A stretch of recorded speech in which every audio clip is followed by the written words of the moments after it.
तो जब मैंने अपने अंदर की आवाज़, मैंने अपने दिल की आवाज़ जब मैंने सुनी, जब मुझे बीएससी ने, जब वो आपको कोई एक आपकी ज़िंदगी में एक ऐसा किस्सा होता है जो आपको झंझोड़ के रखता है।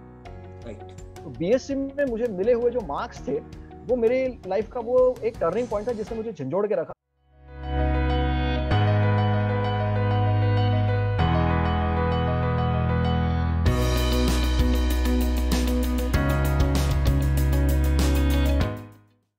कैरियर जीवन का एक ऐसा निर्णय जिस पर फैसला लेते समय I think her student youth मुश्किल महसूस करता होगा।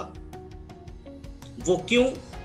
क्योंकि इस पल पल हर क्षण बदलती हुई दुनिया में जिस तेजी से बदलाव हो रहे हैं, उतनी तेजी से ये अंदाजा लगाना मुश्किल है कि आज जिस कैरियर के लिए आप चुनने जा रहे हैं उसका आने वाले 5 सालों में, 10 सालों में क्या भविष्य होगा।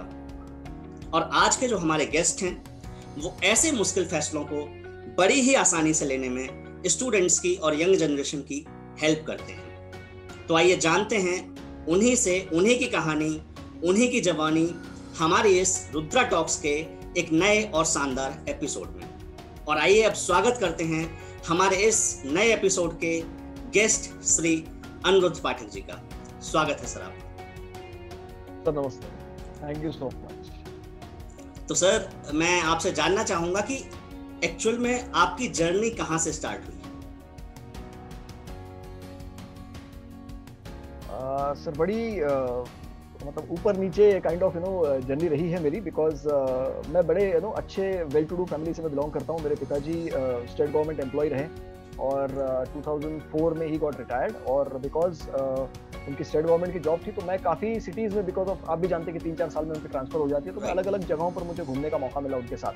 तो अलग अलग जगहों पे घूमते हुए मुझे अपनी पर्सनैलिटी को, तो अदरवाइज मैं अपने जिस तरह से मैं उसको डेवलप करना चाह रहा था या जिस तरह से मैं जाने अनजाने वो हो गई, राइट। मैंने उसके ऊपर कोई ज़्यादा फोकस किया नहीं।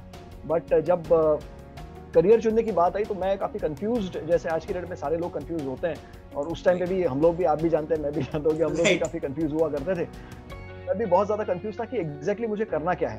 तो मैंने मेरे पिताजी से मैंने ये सवाल पूछा कि मैं कौन सा करियर मैंने चुनना चाहिए। तो ये सेड कि बेटा कोई भी करियर चुनो, मेरे लिए तो ये ज़्यादा ज़रूरी है कि तुम खुश रहो। तो ये उनकी एक लाइन थी और इसी लाइन को फिर मैं अपना एक बेस लाइन मैंने पकड़ के चला कि बेटा ज़िंदगी में चाहे जो भी करो, बेस लाइन हमेशा ये होनी चाहिए कि आप खुश रहें। तो उस एस्पेक्ट को लेकर के फिर मैंने उस वक्त पिताजी ने 10वीं के बाद तो ये बोल दिया था कि तुम ठीक है, जो भी करो तुम खुश होना चाहिए। तो मैंने 11वीं 12वीं मैंने साइंस करी और उसके बाद मैंने बीएससी में एडमिशन करी, क्योंकि क्लियर नहीं था थॉट क्या करना है, मुझे पता नहीं था। तो मेरे दोस्त सारे बीएससी में चले गए तो मैं भी उनके पीछे पीछे बीएससी में दौड़ गया। तो पहला साल तो बीएससी में हंसी मजाक में हम लोगों ने दे दिया और 5 सब्जेक्ट होते थे। मैं नागपुर यूनिवर्सिटी से मैंने अपना ग्रेजुएशन कंप्लीट किया। तो 5 सब्जेक्ट होते थे, 2 लैंग्वेज होते थे, इंग्लिश और मराठी, जो हम लोगों की बेसिक लैंग्वेज है, और 3 सब्जेक्ट्स थे जो साइंस में मैंने लिए थे। तो बॉटनी, केमिस्ट्री और जूलॉजी, ये 3 सब्जेक्ट थे। तो ये मैं जनरली मैं किसी ओपन सेशन में भी होता हूँ तब भी मैं बताता हूँ, सिर्फ इंग्लिश और मराठी मेरे 2 ही सब्जेक्ट मेरे क्लियर हुए। बाकी तीनों सब्जेक्ट में बड़ी इज्जतदार, जिसको मार्क्स हम बोल सकते हैं 5, 6 और 7, ये मार्क्स लेकर के मैं लटक गया था। तो मैं समझ गया था कि ये अपने बस की बात है नहीं। मैंने मजाक मजाक में या दोस्तों के पीछे दौड़ के मैंने बीएससी तो ले लिया, लेकिन ये अपने से हो नहीं रहा है। तो उस वक्त मुझे समझ में आया था कि I have taken a wrong decision, कि मैं अपनी जिंदगी का बहुत गलत फैसला मैंने ले लिया। तो मैंने इमीडिएटली बिना किसी से बात किए, ना अपने पिताजी से मैंने इंटरेक्शन करी, ना मैंने अपनी माँ से बात करी, मैं सीधा यूनिवर्सिटी में गया और मैंने अपना स्ट्रीम जो है मैंने साइंस से मैंने शिफ्ट कर दिया डायरेक्टली आर्ट्स में। एकदम डाइवर्स चेंज था ना, एकदम ईस्ट से लेकर के आप वेस्ट में कूद गए डायरेक्टली। और इनिशियली तो पापा ने ये बोल दिया था कि बेटा तुम खुश रहो। जब मैंने ये डिसीजन लिया तो सबसे ज्यादा नाराज मेरे पापा ही हुए थे क्योंकि उनको लगा था कि बेटा कम से कम साइंस लेकर के आगे निकल जाएगा, कुछ कर लेगा। तो साइंस छोड़ करके आर्ट्स में आ गया। तो अभी भी हमारे यहाँ पर सोसाइटीज में ये है कि जिन बंदों को जनरली कुछ नहीं करना होता वो आर्ट्स में जाते हैं। ये जनरल धारणा है, ये मैं नहीं बोल रहा हूँ, ये मेरे अब तक जिन लोगों के साथ मेरी इंटरेक्शन हुई है उनके हिसाब से मुझे ये आउटपुट मिला। तो आर्ट्स मैंने अपने हिसाब से लिया और मैंने आर्ट्स में अपना करियर बनाया। फिर उसके बाद मैंने पोस्ट ग्रेजुएशन किया कम्युनिकेशन जर्नलिज्म में, क्योंकि मुझे लगा कि उस टाइम पे ये एक अच्छा फील्ड है जिसमें मैं काम कर सकता हूँ। तो I started working on that also, but उसमें भी ज़्यादा हमारी दाल गली नहीं। फिर मैं अपना वापस अपने हिसाब से मैंने काम करना शुरू किया। I started working with jet Airways. मैंने जेट एयरवेज के साथ मैंने करीब 2-2.5 साल मैंने बहुत अच्छा काम किया। फिर टेलीकॉम इंडस्ट्री काफ़ी बूम पे थी तो मैंने टेलीकॉम इंडस्ट्री में भी अपना हाथ आजमाया। मेरे करियर का काफी अच्छा स्पैन मैंने जो टाइम पीरियड है वो मैंने टेलीकॉम इंडस्ट्री में गुजारा, और right from the front end executive, जो फ्रंट पे बैठ करके बंदा काम करता है, वहां से लेकर के तो महाराष्ट्र गोवा हेड तक की लेवल तक का प्रमोशन लेते लेते मैंने करीब 7-8 साल टेलीकॉम इंडस्ट्री में गुजारे। तो वो एक करियर के रेफरेंस में अगर मैं आपसे बताऊं तो मैं इतना जरूर बोल सकता हूं कि करियर के रेफरेंस में मेरी लाइफ में कोई भी चीज मैंने की नहीं, वो चीजें हो गई। और जब आप कोई भी चीज आप अपनी लाइफ में करते नहीं है तो उस चीज का कंट्रीब्यूशन या उस चीज का श्रेय भी आप खुद नहीं लेना चाहते, क्योंकि वो चीजें हो गई हैं। तो जो चीजें फिर मैंने करनी शुरू की, तो मेरे 10 साल मैंने इंडस्ट्री में काम किया, और जब मुझे समझ में आ गया कि ये सारी चीजें मजा नहीं दे रही है, अब कुछ ऐसा करना चाहिए जिसमें वाकई में आपको खुशी मिले। तो आपका जो स्टेटमेंट था वही वापस आया मेरे पास कि बेटा तुम खुश होने चाहिए। तो वो चीज मैंने अपने लाइफ का फिर मैंने एक प्रिंसिपल बना दिया, that I should be happy, and whatever मैं अपनी जिंदगी में जो भी काम करूं, मेरे काम की वजह से भी मैं अगर खुशी बांट सकता हूं तो मैंने करना चाहिए। तो मैंने फिर सेल्फ डेवलपमेंट इंडस्ट्री का रुख किया, और फिर मैंने करियर डेवलपमेंट या ट्रेनिंग और मेंटरिंग वाला जो काम है, उस काम को मैं अभी पिछले करीब 7 साल से मैं कर रहा हूँ। और इस तरह से मेरी करियर की ओवरऑल जर्नी रही है। बहुत इनिशियल पहले 10 साल या 11 साल मेरे करियर के, आप ये समझ लीजिए कि चीज़ें हो गई, उसके बाद वाली चीज़ें मैं करना शुरू किया। उसके रेफरेंस में मुझे फिर अपना क्वालिफिकेशन बढ़ाने की ज़रूरत थी, तो मैंने साइकोलॉजी में ग्रेजुएशन किया एडिशनल। फिर MBA HR में करना चाह रहा था, लेकिन MBA मेरा कंप्लीट हो नहीं पाया बिकॉज काम की रिस्पॉन्सिबिलिटीज भी बहुत ज़्यादा थी। तो मैंने post graduate diploma in HR management भी मैंने कंप्लीट किया। और अभी उसके बाद फिर मुझे लगा कि आप अगर आप कुछ और नया सीख सकते हैं, अगर आप अपने आप को अपग्रेड कर सकते हैं, फिर मैंने पेरेंट कोचिंग का भी काम मैंने शुरू किया। फिर मैं करियर काउंसलिंग भी कर लेता हूँ। फिर मैं ये सारे एस्पेक्ट्स मैंने अपने आप को डेवलप करने के लिए किए। तो अब जो चीज़ें हो रही है वो मैं कर रहा हूँ, पहले जो चीज़ें थी वो सारी चीज़ें हो गई अपने आप। तो मेरा करियर ऐसे ही उथल पुथल के साथ आगे बढ़ता रहा है अब तक। चलिए, बहुत अच्छी जर्नी आपने मतलब बताई, क्योंकि मैक्सिमम लोगों से जब आप इंटरेक्ट करते हैं, और जैसे मैंने इंटरेक्शन से फील किया है, सो कहीं ना कहीं जिस स्टेज में आपको कैरियर डिसीजन लेने होते हैं, लाइक आप जब 10th में होते हैं या 12th में होते हैं, सो सबसे इम्पॉर्टेंट क्या होता है, उस टाइम हमारा पाथ क्लियर नहीं होता है। हमें बस वही वाली चीज़ जो आप कह रहे थे कि हम दोस्तों के चक्कर में या रिश्तेदारों के चक्कर में, भाई रिश्तेदार इस फील्ड में गए थे सो हम उस फील्ड में चले जाएंगे, दोस्त हमारे इस फील्ड में चले जाएंगे। अब मेरा एक क्वेश्चन आता है, जो आप बता रहे थे बात कि BSc आपने ज्वाइन की साइंस में, जिसमें आपके साथ एक काफ़ी ब्रेक थ्रू एक्सपीरियंस भी रहा।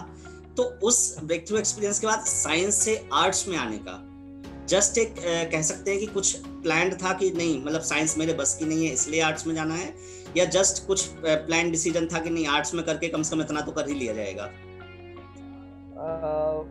एक्चुअल में अगर मैं बताऊं तो ये दोनों चीजें नहीं थी मेरे हिसाब से। जब मैंने 10th मैंने क्लियर किया तो मैंने आर्ट्स में जाने का मन बना लिया था, क्योंकि मुझे आर्ट्स वाले जो सब्जेक्ट्स होते हैं मुझे उसमें बड़ा इंटरेस्ट आता था। तो हिस्ट्री हो गया, ज्योग्राफी हो गया, ये सारे सब्जेक्ट्स में मुझे बड़ा मजा आता था। वो सब्जेक्ट्स पढ़ने में मुझे बड़ी इंटरेस्ट डेवलप हुआ करती थी। तो मैंने अपना जो इंट्यूशन का जो कॉल था मैंने उसको निगलेक्ट कर दिया, मैंने उसकी तरफ मैंने ध्यान दिया नहीं। और मैं जो सोसाइटी का प्रेशर होता है, फैमिली का प्रेशर होता है, दोस्तों पीयर प्रेशर जिसे हम लोग बोलते हैं, दोस्तों के प्रेशर में आकर के मैंने वो फैसला ले लिया था कि मुझे BSc करना है। बट 10वीं के बाद मुझे पता था कि मुझे आर्ट्स में जाना चाहिए, क्योंकि उसमें मुझे इंटरेस्ट है, मुझे मजा आता है वो सीखने करने में, और वो सारी चीजें देखने में मुझे बड़ा मजा आता था। तो मैंने वो चीज को इग्नोर किया, मतलब वो करना नहीं चाहिए था। 12वीं के बाद भी मुझे ये इंट्यूशन मिला था कि मुझे आर्ट्स में चले जाना चाहिए, मैंने कर लेना चाहिए, मैं नहीं गया। ग्रेजुएशन में जब मैंने BSc में एडमिशन ली तब भी मुझे ये लग रहा था कि इंग्लिश एक ऐसा सब्जेक्ट है जो मुझे बड़ा अच्छा लगता है, और मेरे इंग्लिश के एक फैकल्टी थे जिनको देख करके मुझे ऐसा लगता था कि इनके जैसा फैकल्टी मुझे बनना है। वो मेरे आदर्श थे उस वक्त, और उनको देख करके मुझे लगता था कि मैंने अपना PhD भी मैं अगर करूंगा तो मैंने इंग्लिश में करनी, क्योंकि मेरे सर ने PhD कर रखी थी, तो उनका काफी इन्फ्लुएंस मेरे ऊपर था। बट मैं उन सारी चीजों को, जितने भी इंट्यूशंस के क्लू मुझे मिल रहे थे, उन सारी चीजों को मैंने इग्नोर कर दिया, मैंने उनकी तरफ ध्यान ही नहीं दिया, और मैं प्रेशर में आकर के मैं वो सारी चीजें करता रहा जो मुझे नहीं करनी चाहिए थी। तो जब मैंने अपने अंदर की आवाज़, मैंने अपने दिल की आवाज़ जब मैंने सुनी, जब मुझे BSc ने, जब वो आपको कोई एक आपकी जिंदगी में एक ऐसा किस्सा होता है जो आपको झंझोड़ के रखता है। तो BSc में मुझे मिले हुए जो मार्क्स थे वो मेरे लाइफ का वो एक टर्निंग पॉइंट था, जिसने मुझे झंझोड़ के रखा कि बेटा तू वो कर रहा है जिसमें तेरा मन नहीं है, और अगर जिसमें मन नहीं है तो उसमें कहीं से भी आप इन्वॉल्वमेंट लेकर के नहीं आ सकते, आप उसमें अपना 100% दे ही नहीं सकते। तो वो चीज़ मुझे समझ में आ गई कि ये चीज़ मैंने नहीं करनी चाहिए। और फिर मुझे रियलाइज हुआ कि ओके, जो इंट्यूशन आपका बता रहा है कि ये चीज़ आप बहुत अच्छी कर सकते हैं, आपने करनी चाहिए जिसमें आपका मन है। तो फिर मैंने फैसला लिया कि जो आपको 10वीं से जो मुझे चीज़ बता रही थी कि बेटा आर्ट्स में जा सकते हो, कर सकते हो, फिर मैंने बोला कि नहीं ठीक है, अपने इंट्यूशंस का आप पल्लू पकड़ो और उसी के पीछे आपने डेफिनेटली दौड़ना चाहिए। तो मैंने फिर वो डिसीजन ले लिया और मैं उसके पीछे भागा। फिर उसके बाद मैंने फिर पीछे पलट के देखा नहीं कि मुझे आर्ट्स ले लिया तो या कई बार ये होता है ना कि अगर आप कुछ नहीं कर सकते तो आर्ट्स कर लिया, तो वो मेरा थॉट नहीं था। मैं चाहता था कि मैं आर्ट्स में जाऊं। That is the reason I took that decision of getting into arts. कितना सही, मतलब मैं एक्चुअली सोच रहा था तो मुझे एक कोट ध्यान आ गया, जैसे मैं लिखता रहता हूँ तो उस टाइम मैंने लिखा था, intentions are the most powerful thing. मतलब इंटेंशंस आपको सबसे पावरफुल रियलाइजेशन करा देती हैं। और स्टिल जैसे आप किस्सा बता रहे थे तो बड़ा एक सही चीज है कि अगर आप उस पावर को इग्नोर करेंगे ना, तो फिर कहीं ना कहीं एक टाइम के बाद आपको सिचुएशन, सर्कमस्टेंसेस कुछ ना कुछ करके आपको ऐसा धक्का देंगे कि आपको लगेगा कि नहीं, मुझे जो 4 साल पहले या 2 साल पहले जो भी इंटेंशंस थी आपको वही कर लेना चाहिए था।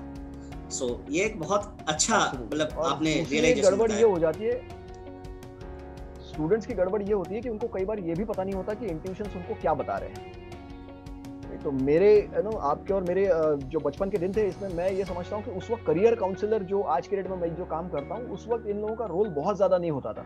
हमारे टाइम पे करियर काउंसलर ताता मामा दाया जो होते हैं, जो हमारे घर में सीनियर मेंबर होते हैं, फूफा जी वगैरह, वही हमारे करियर काउंसलर होते हैं। और उससे ज्यादा अगर हम लोग कहीं कूद गए तो हम लोग दोस्त या दोस्तों के रिश्तेदार जो होते हैं वो हमारे करियर काउंसलर होते हैं। तो मैक्सिमम टाइम करियर वैसे ही चुना जाता था।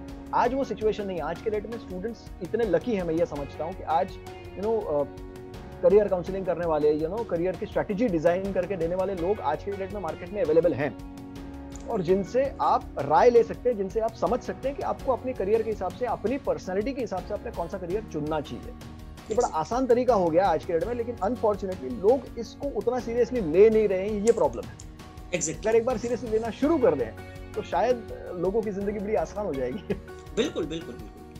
तो ये एक अच्छा रहा। अब दूसरी बात आती है कि आपने कहा जैसे आपने इंडस्ट्रीज में काम किया आर्ट्स के बाद, अपना जो भी जेट एयरवेज में, और उसमें भी आपने काफ़ी अच्छा प्रमोशन पाया और काफ़ी अच्छे लेवल पर ग्रोथ की।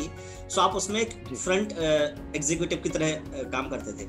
सो फ्रंट एग्जीक्यूटिव की तरह काम करने से लेके और कैरियर डेवलपमेंट इंडस्ट्री, सो ये जो ट्रांजिशन, मैं समझना चाहता हूँ कि ट्रांजिशन भी again all of a sudden था, या आपको एक रियलाइजेशन ये कहाँ से आया कि आपको सेल्फ डेवलपमेंट इंडस्ट्रीज में या कैरियर डेवलपमेंट इंडस्ट्रीज में, इस टाइप की इंडस्ट्री में आना चाहिए? क्योंकि एवेन्यूज अगेन बहुत सारे हैं कैरियर को अगर एक्सप्लोर करना ही है तो। सो ये ट्रांजिशन का फेस जो आया आपके कैरियर में, वो आपको कैसे समझ में आया? मैं ये कहूँगा कि मेरे लाइफ का ये शायद दूसरा या तीसरा ट्रांजिशन वाला फेज था, जहाँ मुझे रियलाइज हुआ कि ये ट्रेनिंग इंडस्ट्री या मेंटरिंग इंडस्ट्री है जिसमें मुझे अपने हाथ आजमाने चाहिए। तो मैंने इसलिए इसके बारे में सोचा क्योंकि जब मैंने इंडस्ट्री में काम करना शुरू किया तो मैंने as a front end executive काम किया। फिर उसके बाद प्रमोशंस मिले तो मैं अपनी करियर ग्रोथ भी मैंने आगे काफ़ी अच्छी खासी की। मैं जब एक अच्छी टेलीकॉम इंडस्ट्री में काम कर रहा था तो I was working as a training head. मैं महाराष्ट्र और गोवा 2 स्टेट्स का मिला करके ट्रेनिंग हेड का काम मैं करता था। और मुझे रियलाइज हुआ उस वक्त, जब मेरी उम्र शायद करीब 28 साल की थी, कि ट्रेनिंग एक ऐसा काम है जो मैं करता हूँ तो मुझे मैं घड़ी नहीं देखता था। ट्रेनिंग में मैं पूरा घुस करके, जिसको हम लोग बोलते हैं काम करते हैं, तो मैं पूरा उसके अंदर इन्वॉल्व हो जा करके मैं काम किया करता था। और जो मेरे सामने बैठे हुए लोग थे उनका मैंने फीडबैक लेना शुरू किया, तो फीडबैक भी मुझे काफी अच्छा मिलना शुरू हुआ। तो मुझे जो प्रूफ ऑफ कंसेप्ट होती है वो मुझे अपनी ऑडियंस की तरफ से ही मिलनी शुरू हो गई थी। सो वो मैंने 1 साल, कई बार ये होता है कि आप इनिशियली आप बड़ा अच्छा शुरू कर लेते हो तो जोश में आप डिसीजन ले सकते हो। तो मैंने एक झटका खा लिया था, तो मैं ये नहीं चाह रहा था कि मैं दूसरे झटके के टाइम में ये करूँ। तो मैंने अच्छा खासा 2-3 साल का मैंने और उसमें टाइम इन्वेस्ट किया। मैंने ट्रेनिंग में थोड़ा सा अपने आप को एक्सप्लोर किया कि मैं और कौन कौन से एवेन्यूज पे मैं काम कर सकता हूँ। तो जब 3-3.5 साल मैंने ट्रेनिंग में अपना काम किया और मुझे जब रियलाइज हुआ कि कंसिस्टेंट बेसिस पे मेरा फीडबैक काफी अच्छा आ रहा है, कंसिस्टेंट बेसिस पे मेरी ट्रेनिंग लोगों को भा रही है, लोग उसको पसंद कर रहे हैं, तब मुझे रियलाइज हुआ कि अब ये सही मौका है, जब ट्रेनिंग एक ऐसा एवेन्यू है जिसमें मैं बड़ा एंजॉय कर रहा हूँ और मुझे बड़ा काम करने में मजा भी आ रहा है और रिटर्न्स भी अच्छे। मतलब ऐसा नहीं है कि मुझे मजा आ रहा है, लोग भी उस बात को एंजॉय कर रहे हैं, लोगों को भी कुछ नया सीखने के लिए मिल रहा है, तो मैं लोगों तक पहुंच पा रहा था। तो जो कनेक्शन बिल्डिंग वाला काम था वो मैं ट्रेनिंग के माध्यम से बहुत अच्छे से कर सकता था। और मेंटरिंग भी मेरी बहुत अच्छी, उस वक्त मेरे जितने भी जूनियर्स थे मैं उन लोगों को मेंटरिंग का भी, अगर मैं उनके साथ काम कर रहा था तो मुझे वो भी एक एवेन्यू बहुत अच्छा मिला। तो प्रूफ ऑफ कंसेप्ट मैंने करीब 3-3.5 साल अपने आप को मैंने उसमें तौल के देखा, और जब मैंने उसको तौल के देखा तो मुझे रियलाइज हुआ कि ये काम है जो मैंने करना चाहिए। तो 32 साल जब मेरी उम्र हो गई तब मुझे लगा कि अब 10 साल हो गए इंडस्ट्री में, एक अच्छा खासा दशक आपने दे दिया है, अब यहाँ से आप बाहर निकल के अपने आप को आप मार्केट में लॉन्च कर सकते हैं। तो 4 साल मैंने उसके पीछे लगाया और उसके बाद फिर मैंने अपने आप को लॉन्च किया मार्केट में as a trainer, as a coach. तो ये एक अच्छा, मतलब मुझे यहाँ से आइडिया लगा कि लोगों को सबसे पहली चीज़ तो ये है कि अपने आप को वैलिडेट कर लेना चाहिए, जिस फील्ड में आप जाना चाहिए एक over a period of time आपको पता होना चाहिए कि हाँ, आप जो सर्विस ऑफर कर रहे हैं, आप जो चीज़ कर रहे हैं, कहीं ना कहीं वो आपकी ऑडियंस एक्सेप्ट कर भी रही है, नहीं कर रही है। सो एक अच्छा मुझे मतलब कॉन्सेप्ट लगा कि इस तरीके से अगर आप सोचते हैं और फिर आगे एक्सप्लोर करते हैं फुल फ्लेज, सो कहीं ना कहीं एक अच्छा चांस रहेगा। अब बात आती है, मैं आपकी प्रोफाइल देख रहा था, सो उसमें कहीं ना कहीं मेंशन था कि आप एक प्रोफेशनल वॉइस ओवर आर्टिस्ट हैं, डबिंग करते हैं, इस टाइप के जो आपके स्किल्स हैं, सो इसमें भी आप काफ़ी एक्सपर्ट हैं। सो ये अगेन आपका जस्ट एज अ, एक कहता है ना कि एज अ साइड वर्क या एज अ हॉबी वर्क की चलो कुछ एक्सप्लोर करने के लिए, या इसको आप प्रोफेशनली भी उतने तरीके से एक्सप्लोर कर रहे हैं जिस तरीके से आप ट्रेनिंग इंडस्ट्री को एक्सप्लोर कर रहे हैं? To be very frank Ramesh ji, मैं अभी तक मैंने उसको एज अ प्रोफेशन मैंने उसको एक्सप्लोर नहीं किया है, दो मैं प्रोफेशनली भी मैं उसके ऊपर काम करता हूँ। मतलब अगर कहीं से काम आए तो मैं उसको मना नहीं करता, राइट? तो अगर आपको बुला रहा है तो आपने काम को मना नहीं करना चाहिए, ये मेरी सामान्य धारणा है कि अगर आपके पास काम आता है तो काम को मना नहीं करें, जो भी काम आपको मिलता है आपने करना चाहिए। तो वॉइस ओवर का जो काम है, क्योंकि ट्रेनिंग इंडस्ट्री में आप हैं, तो आपको काम जो मैक्सिमम आपका काम होने वाला है आपके गले से होने वाला है। तो आपकी वॉइस मॉड्यूलेशन आपकी हो गई, आपके शब्दों का डिक्शन जो है वो बहुत सही जाना चाहिए। आप कोई भी भाषा का इस्तेमाल करें, आप हिंदी बोलें, आप मराठी बोलें, फॉर एन एग्जांपल जैसे मेरी मदर टंग मराठी है, या इंग्लिश भी अगर आप बोलें तो आपकी लैंग्वेज में मदर टंग इन्फ्लुएंस कई बार हो जाता है, राइट? कि अगर साउथ इंडियन बंदा अगर अंग्रेजी बोलता है तो समझ में आता है कि भैया वो साउथ इंडियन है, राइट? वो मदर टंग इन्फ्लुएंस आपकी लैंग्वेज में नहीं होना चाहिए, उसके लिए भी आप आपकी जबान थोड़ी सी साफ करते हैं। तो उर्दू का भी जैसे आप उर्दू अगर आप कुछ शब्दों का इस्तेमाल करते हैं तो उर्दू भी आपकी जबान काफी साफ कर देती है। तो वो जो इन्फ्लुएंस वो होता है, वो सारा का सारा मुझे वॉइस ओवर और डबिंग का जो मैंने एक्सप्लोर किया, जो अपॉर्चुनिटी मेरे पास आई थी, तो मुझे लगा कि ये एक बहुत अच्छा एवेन्यू है मुझे अपने आप को डेवलप करने के लिए। क्योंकि ट्रेनिंग में अगर मैं काम कर रहा हूँ, मैं अगर कोचिंग में काम कर रहा हूँ, अगर मैं स्टेज पे खड़ा होकर के एक साथ 4000-5000 लोगों के सामने खड़ा होकर के बात करता हूँ, और अगर मेरी भाषा साफ नहीं है या मेरे शब्दों का उच्चारण अगर लोगों तक उस तरह से नहीं पहुंच पा रहा जिस तरह से वो पहुंचना चाहिए, या जिस शब्दों के ऊपर मैंने जोर देना चाहिए अगर उस शब्दों के ऊपर मैं जोर ना दूं, किसी दूसरे शब्द पे जोर दे दूं, तो मतलब बदल जाएगा। तो ये सारी चीजें मैं नहीं करना चाहता था। तो मुझे लगा कि अपने आप को डेवलप करने का और अपने आप को एक्सप्लोर करने का एक बहुत अच्छा माध्यम हो सकता है डबिंग और वॉइस ओवर का काम। तो मैंने काम प्रोफेशनली सीखा, और अच्छा खासा मैंने करीब 2 महीने उसके ऊपर मैंने इन्वेस्ट करे, और अपनी इन्वेस्टमेंट के बाद मैंने जब उसमें से अलग अलग चीजें मैंने देखी, लोगों को मैंने काम करते हुए देखा। विक्रम गोखले एक बहुत अच्छे एक्टर हैं, आप सबने उनका नाम जरूर सुना होगा। जब वो सामने बैठ करके शब्दों का उच्चारण और उसका इंपॉर्टेंस आपको बताते हैं, तब आपको समझ में आता है कि एक छोटा सा शब्द अगर आप गलत तरीके से बोल दे तो उसके मतलब कितने अलग अलग हो जाएंगे, राइट? अगर मैं सिर्फ आपसे इतना बोलूं, रौनक जी मैं आपसे प्यार करता हूं, ये एक सिंपल सी लाइन है, लेकिन इस लाइन में हर शब्द के ऊपर अलग अलग अगर जोर दिया जाए तो उसके मतलब अलग अलग हो जाते हैं, समझने वालों के लिए भी, बोलने वालों के लिए भी, और सुनने वालों के लिए भी। Exactly. राइट? तो ये जो इतनी जो खूबसूरत बात है, मतलब सिर्फ बोलने की बात नहीं है। कम्युनिकेशन आज के डेट में जब हम लोग बोलते हैं तो स्टूडेंट्स काफी ये टेंशन में होते हैं कि भैया मेरा कम्युनिकेशन अच्छा नहीं है। जब वो कम्युनिकेशन की बात कर रहे हो तो 90% जो मेरे साथ जब तक जिन लोगों का इंटरेक्शन हुआ, 90% ऑफ द स्टूडेंट्स सिर्फ अंग्रेजी की बात कर रहे होते हैं। लेकिन कम्युनिकेशन सिर्फ अंग्रेजी की लिमिट तक नहीं रखा है, हिंदी में भी अगर आप बात कर रहे हैं तो भी कम्युनिकेशन है, जो भी आपकी मदर टंग है उसमें भी अगर आप बात कर रहे हैं तो भी तो कम्युनिकेशन ही है। तो ये मुझे वॉइस ओवर और डबिंग ने मुझे बड़ा अच्छा एक एवेन्यू मुझे ओपन करके दिया, और उसमें जब मैं आज भी मैं कुछ प्रोफेशनल काम मैंने किया, एक एडवर्टीजमेंट के लिए मैंने अपना आवाज दिया, जो अभी तक नेशनल टीवी पे तो नहीं, लोकल टीवी पे जनरली आ जाती है, लोकल रेडियो पे आ जाती है, तो उसके लिए मैंने अपना आवाज दिया है।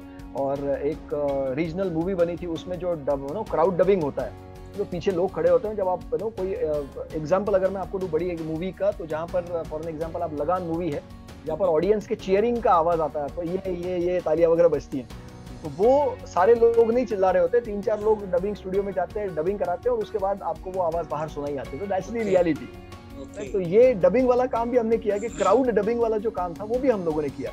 तो ये एक नया एक्सपीरियंस होता है सीखने, देखने, समझने के लिए। तो मुझे एक अपॉर्चुनिटी इसमें से मिली, और I explored that opportunity also. Very great. मतलब आपने केवल एक समझ लीजिए कि ट्रेनिंग इंडस्ट्री को एक्सप्लोर करने के लिए आपको ये रियलाइज हुआ कि कहीं ना कहीं कम्युनिकेशन पावरफुल, और उसके थ्रू आपने ये अपॉर्चुनिटी एक्सप्लोर की कि प्रोफेशनली आपने इसको लर्न किया, नॉट एज अ हॉबी। जी जी, ओके, दैट्स ग्रेट। तो इसके अदर देन अगर मैं बात करूं, ये तो मुझे जो लगता था कि कहीं ना कहीं आपकी हॉबी होगी पहले से। जैसे होता है ना कई बार कि आप क्लास में होते हैं तो कभी टीचर की मिमिक करते हैं, कभी मूवीज में मतलब मिमिक करते हैं मूवी एक्टर्स की और उनके डायलॉग्स की। सो मुझे लगा कि शायद कहीं ना कहीं आपकी हॉबी से एक्सप्लोर हुआ होगा, बट आप तो चलिए अगर मैं आपसे पूछूं कि आपकी हॉबीज क्या रही हैं एज अ स्टूडेंट जब आप थे, या अभी भी अगर आप एक्सप्लोर करते हैं उन चीजों को। हॉबीज में सर अगर मैं फ्रैंकली बताऊं तो मुझे इन टर्म्स ऑफ कविताएं कभी कभी लिख लेता हूं, थोड़ी बहुत शेरो शायरी मैं कर लेता हूं, वो एक रही। गाने का थोड़ा बहुत शौक है तो वो मैं कर लेता हूं।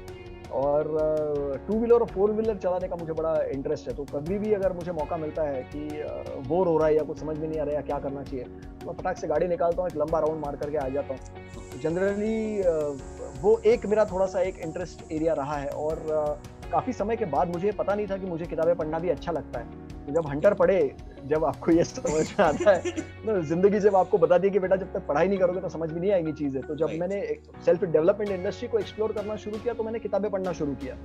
तब समझ में आया कि अच्छा, किताबें पढ़ना भी एक ऐसा शौक है जो मुझे अच्छा लगता है। तो मैंने फिर किताबें पढ़ना और एक्सप्लोर करना भी मैंने उसको शुरू किया। फिर बाद में रियलाइज हुआ कि किताबें पढ़ने से ज्यादा किताबें सुनने में ज्यादा मजा आता है, तो फिर मैंने वो अपॉर्चुनिटी भी मैंने एक्सप्लोर करी। तो एक ये थोड़े बहुत जो जनरली सभी लोगों के साथ होते हैं, ऐसी एक दो हॉबीज मेरे पास भी हैं। मूवीज देखना बड़ा अच्छा लगता है, मैं मूवी बफ। आप मूवीज के रेफरेंस में अगर मुझसे बात करते हो तो मैं बड़ा मतलब कान खड़े हो जाते हैं मेरे कि अगर कोई मूवीज की बात कर रहा है तो I am very much interested. सिर्फ मूवी ऐसा नहीं है कि जो स्क्रीन पे दिखता है, स्क्रीन के पीछे होने वाली चीजों में भी मुझे उतना ही इंटरेस्ट आता है, क्योंकि मेरा पोस्ट ग्रेजुएशन कम्युनिकेशन जर्नलिज्म में रहा। तो मुझे एक अपॉर्चुनिटी मिली कि मैंने थोड़ा सा करीब से उस फील्ड को भी मैंने देखा, तो मुझे उससे अपने आप ही उसमें से इंटरेस्ट भी मुझे डेवलप हुआ। और मैं ये समझता हूँ, ये मेरी अपनी धारणा है कि जिंदगी में हर बंदे को कम से कम एक बार ऐसा लगता है कि यार पिक्चर में आना चाहिए। तो भले ही सपनों में देखता होगा, कहीं देखता होगा, लेकिन उसको लगता जरूर है कि एक बार पिक्चर में आ जाना चाहिए। तो मेरे भी दिमाग में ये था कि एक बार कभी ना कभी तो फिल्मों में आना चाहिए। तो वो एक कभी कभी पिक्चरों का जो मेरा शौक है वो इसी रेफरेंस में रहा है कि मैं पिक्चरों से बहुत सारी चीजें सीखने और सिखाने का मैं प्रयास करता हूँ। तो छोटी छोटी चीजें आपको पिक्चर बहुत अच्छे तरीके से सिखा देती है, समझा देती है। जिंदगी के सिंपल से सिंपल प्रिंसिपल भी आपको लाइफ एकदम सटाक से सामने नहीं लाती, लेकिन पिक्चर के माध्यम से आपको समझ में आ सकती है। तो मैं समझता हूँ बड़ा तगड़ा मीडियम है जिसमें से आप बहुत कुछ सीख सकते हैं अगर आप उसको उस तरह से ले। तो आपने इसमें जिक्र किया, इसमें दो क्वेश्चन है एक्चुअली मेरे, बट पहला क्वेश्चन ये है कि पोस्ट ग्रेजुएट जो आपने डिप्लोमा किया जर्नलिज्म एंड कम्युनिकेशन में, सो वो कहीं ना कहीं आपके आउट ऑफ इंटरेस्ट था, या क्योंकि आपकी जो अगर मैं कैरियर जर्नी देख रहा हूँ सो कहीं ना कहीं आपने उसको उतना एक्सप्लोर नहीं किया है उस पर्टिकुलर क्वालिफिकेशन को, आई थिंक सो आपने वो जस्ट आउट ऑफ इंटरेस्ट किया था, या कहीं ना कहीं ये था कि मूवीज में आपका इंटरेस्ट था जैसे कहते हैं ना, सो आप बैकएंड की प्रोसेस जानने के लिए कि शायद इसमें फिर इन्वॉल्व हुआ जा सकता है या कुछ इस तरीके से था? उस फील्ड में मैं कितना आगे, मैंने जैसे बोला कि मैं कोई भी थॉट प्रोसेस लेकर के मैंने कोई अपनी जिंदगी के करियर को चुना नहीं था कभी भी, या जो भी कोर्सेस मैंने अपनी लाइफ में किए वो कभी किसी थॉट प्रोसेस को लेकर के नहीं थे कि मैं इसमें ये काम करना चाहता हूँ। ऐसी मेरी थॉट प्रोसेस थी नहीं। मैंने बोला कि हम लोग काफी कंफ्यूज्ड जनरेशन रहे हैं, तो मैं भी उस कंफ्यूज जनरेशन का एक छोटा सा अदना सा हिस्सा हूँ, और मैं भी काफी कंफ्यूज रहा। तो उस वक्त जब मैंने कम्युनिकेशन जर्नलिज्म चुना, उस वक्त बहुत सारे रेडियो चैनल्स, बहुत सारे न्यूज चैनल्स जो आज आपको 24 घंटे दिखते हैं, उस वक्त वो शुरू हो रहे थे। तो उस वक्त मुझे ऐसा लगा कि एक बड़ी बूमिंग इंडस्ट्री होगी और इसमें शायद हम लोगों को बहुत अच्छा अपॉर्चुनिटी मिल जाएगा। कुछ नहीं लगा तो कम से कम यहाँ तो अपनी नैया किनारे लगी सकती है, तो ये एक अपॉर्चुनिटी, इसको कर लो। तो ये जो इन्फॉर्म्ड करियर डिसीजंस होते हैं वो मैंने अपनी लाइफ में कभी लिए नहीं। उसका मैंने खामियाजा भी बहुत ज्यादा, खामियाजा भी बहुत ज्यादा मैंने भुगता है। हाँ, क्योंकि अगर आप इन्फॉर्म्ड करियर डिसीजन नहीं लेंगे तो आपकी जिंदगी के बहुत सारे जो जिसको गोल्डन ईयर्स हम लोग बोल सकते हैं वो वेस्ट हो जाते हैं। जिंदगी के 28 उम्र, मतलब मेरी जिंदगी के 28 साल गुजर जाने तक मुझे रियलाइज ही नहीं हुआ कि मुझे ट्रेनिंग में इंटरेस्ट है। अगर मैं इन्फॉर्म्ड करियर डिसीजन बहुत पहले लेता तो शायद मैं अपनी करियर की शुरुआत ही ट्रेनिंग इंडस्ट्री से कर लेता, लेकिन वो मुझे पल्ले ही नहीं पड़ा कि अपना किस फील्ड में अपना इंटरेस्ट है, अपनी पर्सनैलिटी किस चीज को सूट करती है। वो समझने के लिए जिंदगी के जब 30 साल गुजर जाते हैं तो वो समझ में आता है कि यार 10-12 साल अपनी लाइफ के तो वाकई में वेस्ट हो गए। अब उसको भुगतने का जो काम है या उसको भर के निकालने का जो काम है वो आपको थोड़ी सी ज्यादा मेहनत करके करना पड़ता है। तो communication journalism happened again, it was not a informed decision, या मैं फिल्म लाइन में कुछ करना चाह रहा था या इस तरह की फील्ड में मैं कुछ करना चाह रहा था, ऐसी कोई थॉट प्रोसेस उसके पीछे नहीं थी। इट वाज जस्ट लाइक कि हाँ ठीक है, ये कभी बूमिंग इंडस्ट्री चल रही है, दौड़ जाओ, सारे लोग दौड़ रहे हैं तो हम भी दौड़ गए। तो वो भीड़ का हिस्सा थे, लेकिन जहां तक मैं समझता हूँ भीड़ आपको ताकत जरूर देती है लेकिन पहचान नहीं देती। भीड़ से जब तक आप अलग हट करके खड़े नहीं होते, आपकी खुद की पहचान नहीं बन सकती। तो भीड़ से अलग हटने का काम मैंने फिर जब कॉर्पोरेट से बाहर निकला, तब मेरी लाइफ का वो बहुत बड़ा टर्निंग पॉइंट रहा कि भीड़ से अलग हटके खड़े होने की हिम्मत उस वक्त मेरे अंदर आ गई थी, तो मैंने फिर वो डिसीजन लिया। बहुत सही कहा आपने कि भीड़ आपको ताकत जरूर दे देती है बट एक पहचान नहीं दे पाती है। अब बात आती है कि आपने मूवीज के इंटरेस्ट की बात की, तो जस्ट लाइट क्वेश्चन कि किस टाइप की मूवीज में आपका इंटरेस्ट है या कौन सी मूवी है आपकी जो फेवरेट है? कुछ मूवीज हैं जो जिन्होंने काफी हद तक मेरी थॉट प्रोसेस को या लाइफ को मुझे अपने आप को एक्सप्लोर करने का बहुत अच्छा मौका मिला। तो पहला जो एक्सपीरियंस मुझे इसमें से मिला था, पहली मूवी वॉज जिसने मुझे झंझोड़ के रखा पहली बार, वो थी 3 इडियट्स, जिसने काफी हद तक मुझे रणछोड़ दास ने मुझे काफी हद तक मुझे दिमाग मेरा हिला दिया था जब उन्होंने मुझसे कहा कि, या जब वो ऑडियंस के साथ बोलते हैं कि बेटा काम वो करो जिसमें मजा आए, तो काम नहीं लगता, खेल हो जाता है। वो रियलाइजेशन मुझे कॉर्पोरेट में जब मैं काम कर रहा था तब मुझे समझ में आई कि हाँ ये एक काम है जिसको मैंने करना चाहिए। वो एक मूवी थी जो टर्निंग पॉइंट साबित हुई मेरी जिंदगी में। दूसरी इंग्लिश मूवीज में काफी हद तक देखता हूँ, और इंग्लिश मूवीज में मुझे pursuit of happiness, will Smith की जो मूवी है वो मुझे बहुत अच्छी लगती है, क्योंकि उस मूवी ने भी काफी हद तक मुझे नए एवेन्यूज दिखाए। जिस तरह से आप देखते हैं, जिसमें एक सीन है परस्यूट ऑफ हैप्पीनेस में जहाँ पर विल स्मिथ जो क्रिस गार्डनर का किरदार निभा रहे हैं, वो अपने बच्चे से बोल रहे होते हैं कि अगर आप अपनी जिंदगी में कोई अगर सपना देखते हो तो उस सपने को प्रोटेक्ट करने का काम जो है वो आपको खुद करना पड़ेगा। लोग आएंगे, लोग बोलेंगे कि आपके लिए ये मुमकिन नहीं है, आपने ये नहीं करना चाहिए, लेकिन आपका काम उनके ऊपर भरोसा करना नहीं है। जो भी हो, अगर मैं भी आपको कभी आकर के बोलूं कि आप अपने सपनों को पा नहीं सकते हैं, तो मुझ पर भी भरोसा नहीं करना, अपने सपनों पे भरोसा करना और अपने आप पे भरोसा करना। तो वो एक बड़ा टर्निंग पॉइंट रहा मेरे लिए कि एक छोटी सी बात होती है लेकिन वो आपको थॉट प्रोसेस आपकी उस हिसाब से शुरू हो जाती है। वो एक अलग अलग तरह की, एक्शन मूवीज भी देखता हूँ, रोमांटिक मूवीज भी देखता हूँ, ड्रामा मूवीज भी होती है तो मैं देख लेता हूँ। पिक्चर है आप मेरे सामने कोई भी रख दीजिए, मैं उसको देख लूंगा। उसमें मैं क्या सीख सकता हूँ, मैं वो बुरी थॉट ज्यादा होती है उसमें से। मतलब कोई as a sort of interest नहीं है, जस्ट कोई भी मूवी हो, मतलब आप उसमें से पता करने की कोशिश करते हैं कि अब इसमें से क्या सीखा जा सकता है। क्योंकि हर मूवी आपको कुछ ना कुछ नया सिखाती है। आप अगर मांझी एक मूवी आई थी, अगर आपको याद हो, नवाजुद्दीन सिद्दीकी, हाँ, तो उन्होंने एक उस मूवी में एक डायलॉग है जहाँ पर वो रिपोर्टर आता है और रिपोर्टर नवाजुद्दीन सिद्दीकी का इंटरव्यू लेना चाहता है और वो बोलता है, तो नवाजुद्दीन सिद्दीकी, एक सीन है जहाँ पर नवाजुद्दीन सिद्दीकी उनसे बोलते हैं कि आप अपना खुद का अखबार क्यों नहीं शुरू करते हैं। तो रिपोर्टर उनको बोलता है कि इतना आसान काम नहीं है, काफी मुश्किल काम होगा। नवाजुद्दीन सिद्दीकी उनकी तरफ देखते हैं, 1-2 सेकंड का पॉज है, लेकिन वो पॉज इतना इंपॉर्टेंट है, और नवाजुद्दीन उनको बोलते हैं कि पहाड़ तोड़ने से भी मुश्किल है क्या। तो मोमेंट वो काम वो बोल देते हैं, आपके आंखों के सामने से 1 सेकंड के लिए आपकी सारी हवाइयां उड़ जाती हैं, जहां पर आप बोलते हैं कि भैया मेरी लाइफ में तकलीफें हैं या मेरी लाइफ में मुश्किल है। तो एक डायलॉग आपकी जिंदगी बदलने का जो मात्रा रखता है, मैं समझता हूँ मूवीज बहुत अच्छा ये काम कर सकती है।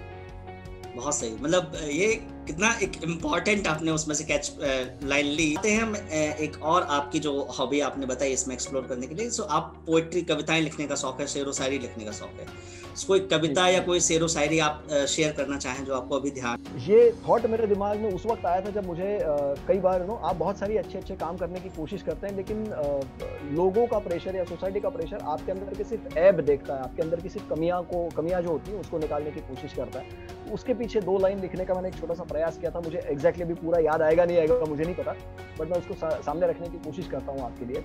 मैं ये भगवान से मैं बोल रहा हूँ कि एक तू है जिसने अपनी सारी खूबियां मुझ में डाल दी, एक तू है जिसने अपनी सारी खूबियां मुझ में डाल दी, और एक तेरे बंदे हैं जिन्हें मुझ में सिवा ऐब के दूसरा कुछ नजर नहीं आता। बहुत मतलब नहीं, ये बहुत अच्छी लाइंस आपने लिखी कि मतलब एक इंसान के अंदर कितनी भी पॉजिटिविटी है, मतलब कितनी अच्छी चीजें हैं, बट अगर सामने वाले को दिखती हैं तो उसकी नेगेटिविटी या उसकी जो मिस्टेक्स हैं वो कहीं ना कहीं हाईलाइट हो जाती हैं। बहुत सही, बहुत सही, बहुत खूब आपने कहा। अब मतलब जैसे जैसे कॉन्वर्सेशन के एंड की तरफ आते हैं, तो एक क्वेश्चन मेरा जनरली रहता है हमेशा कि जो आज की ऑडियंस है, जो इस शो को देख रही होगी, उसके लिए अगर आप कोई मैसेज देना चाहें। मैसेज के तौर पे तो मुझे पता नहीं, मैं उतना बड़ा हूँ नहीं कि मैं किसी को मैसेज दे पाऊँ, लेकिन मैं अपनी लाइफ की जो गलतियां मैंने करी, उन गलतियों से जो मैंने सीखा, उसी रेफरेंस में मैं कुछ आज की जनरेशन को ये जरूर बताना चाहूंगा कि अगर आप आज की डेट में जैसे मैंने थोड़ी देर पहले मैंने बोला था कि आज की डेट में मार्केट में ऐसे बहुत सारे लोग मार्केट में अवेलेबल हैं जो आपको इन्फॉर्म करियर डिसीजंस लेने के लिए हेल्प कर सकते हैं, जिनको हम लोग in terms of career counsellors के नाम से जानते हैं या करियर स्ट्रेटेजिस्ट के नाम से हम जिन्हें जानते हैं। तो अगर इस तरह के लोग आपके पास या आपके ओवरऑल पेरिफेरी में अगर आपको कहीं नजर आते हैं तो इनकी मदद आपने जरूर लेनी चाहिए, क्योंकि ये मैंने अपनी लाइफ में सीखा है कि जब तक आप इन्फॉर्म्ड करियर डिसीजन नहीं लेते तो आपकी लाइफ का जो गोल्डन पीरियड होता है वो कई बार हम लोग मिस कर जाते हैं, तो वो मिसिंग नहीं होना चाहिए। That's point number 1। Point number 2, कई बार ये मेरे पेरेंट्स को भी मेरा ये बोलना रहेगा कि आप एक ऐसा कोर्स चुनते हैं, आप करियर नहीं चुनते, आप कोर्स चुनते हैं जो आपकी लाइफ का करियर बनाता है, राइट। तो आप उस एक पर्टिकुलर, कई बार ऐसा होता है ना कि लोग करियर काउंसलर के पास जाते हैं या करियर स्ट्रेटेजिस्ट के पास जाते हैं, और जब करियर काउंसलर अपनी फीस की बात करता है या अपने जो उसकी मॉनिटरी जो उसको उसमें से रिटर्न्स की एक्सपेक्टेशन होती है, वहां पर जनरली नेगोशिएशंस हो जाती हैं। मैं कई बार पेरेंट्स को भी मैं ये चीज बोलता हूँ कि नेगोशिएशंस आपने वहां पर करनी चाहिए जहां पर वाकई में नेगोशिएशंस की कोई गुंजाइश हो, राइट। आप अपने करियर का डिसीजन ले रहे हैं, आप अपने कोर्स का डिसीजन ले रहे हैं, वहां पर नेगोशिएशंस करके आप सामने वाले का जो एंथुजियाज्म होता है उसको खत्म करने की कोशिश ना करें, क्योंकि वो एक बहुत बड़ा नेगेटिव इंपैक्ट क्रिएट करता है बात करने वाले के ऊपर भी, right. So that is something which is very important.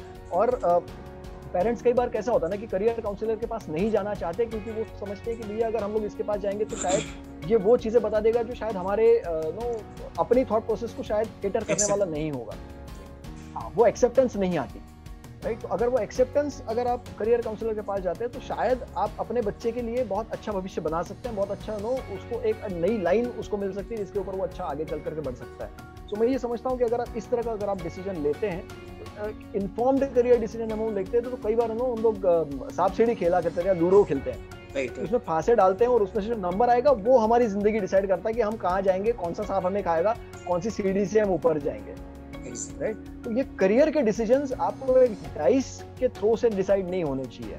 आपने फांसे लिए, फांसे डाले और उसके हिसाब से आपने अपना करियर डिसीजन, अच्छा मेडिकल आ गया तो मेडिकल चले जाएंगे, इंजीनियरिंग आया तो इंजीनियरिंग चले जाएंगे, इस तरह का डिसीजन नहीं होना चाहिए। मैं ये समझता हूँ कि आप प्रॉपरली एक करियर काउंसलर के सामने जाकर के बैठे, अपनी पर्सनैलिटी को असेस करें और उसके बाद आप अपना करियर डिसीजन लें, तो आपका जो ओवरऑल लाइफ का जर्नी है वो सिंपल रहेगा। अगेन 3 इडियट्स का जो डायलॉग आता है जहाँ पर फरहान जो है अपने पिताजी से जाकर के बोलता है कि मैं अपनी जिंदगी में खुश होना चाहता हूँ, मैं जो कुछ भी करूंगा मैं खुशी से करना चाहता हूँ। तो जब आप करियर डिसीजन खुशी से लेते हैं, आप जो भी काम करना चाहते हैं, आप अगर अपनी मर्जी से करते हैं तो काम नहीं लगता, वो फिर खेल हो जाता है। और खेलने का मुझे आज तक तो मुझे ऐसा कोई बंदा मिला है जिसको खेलने से बोर हो जाता है। किसी को बोलो कि अगर वो खेलने जाना है तो वो खुशी चलते हैं, उम्र कोई भी हो, कोई भी खेलो, खेलने में मजा आता है। तो जब काम भी आपको एक खेल की तरह से अगर आप उसको एंजॉय करना शुरू करते हैं तो मेरे हिसाब से आपकी जिंदगी बहुत अच्छी हो सकती है।